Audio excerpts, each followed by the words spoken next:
kind of difficult to be certain about most of the details of Muhammad's life because the historical sources are so late. Our earliest detailed biographical source on Muhammad's life is Ibn Ishaq's Sirat Rasulullah, which was written more than a century after Muhammad died. And we don't even have what Ibn Ishaq actually wrote. We only have an edited version by Ibn Hisham. And Muslims don't even pay much attention to Ibn Ishaq. The sources they used to learn about Muhammad, their main hadith collections, were written 2 to 3 centuries after he died. So we're dealing with some very late material.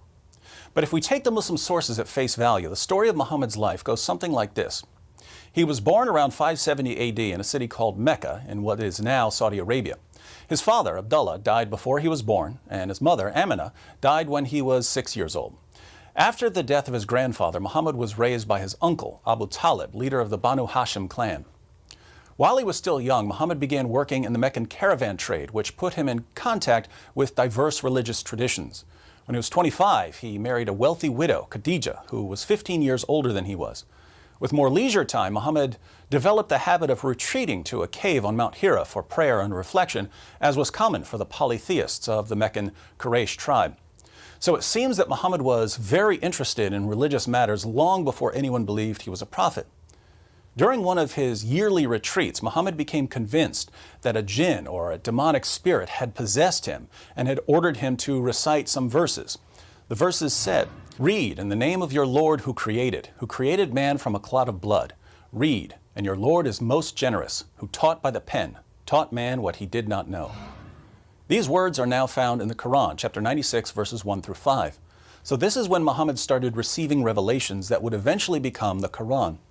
But again, he didn't think that they were revelations at this point. He thought that he was possessed by some sort of poetry demon. He was 40 years old at the time, and he was so embarrassed at the thought of being possessed by a jinn or a demon that he tried to hurl himself off a cliff. But whatever it was that gave him the verses stopped him from committing suicide. Muhammad ran home to his wife Khadija and her cousin Waraka, and it was Khadija and Waraka who persuaded him that he wasn't possessed, he was a prophet of Allah. Muhammad soon began preaching Islam to friends and family members and later to the public. But his messages became increasingly inflammatory. He condemned the religious beliefs of the polytheists of Mecca and he mocked their gods.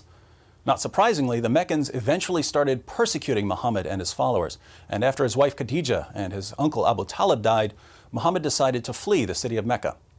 His new city, Medina, was a little over 200 miles north of Mecca. After forming alliances with various non-Muslim groups, Muhammad began robbing the Meccan caravans. These attacks eventually led to a series of battles with Mecca, the Battle of Badr, the Battle of Uhud, and the Battle of the Trench. As war booty poured in, so did new converts. The growing Muslim army allowed Muhammad not only to subdue Mecca, but to subdue the rest of Arabia as well. Unfortunately for Muhammad, after attacking a Jewish settlement at Khaybar, a Jewish woman whose family had been killed by Muslims offered to cook dinner for Muhammad and some of his companions, and the Prophet of Islam accepted her offer. But the food she gave him was poisoned. Muhammad spit the food out, but according to Muslim sources, the poison caused some sort of internal damage, which led to severe pain and ongoing medical problems. Muhammad suffered an agonizing death a few years later in 632. So to put all of this together, we can divide Muhammad's life into 3 main periods. There's the time before he claimed to be a prophet. This would be 570 to 610. There's his time in Mecca after he claimed to be a prophet. This is 610 to 622. And there's his time in Medina as a prophet. This is 622 until his death in 632.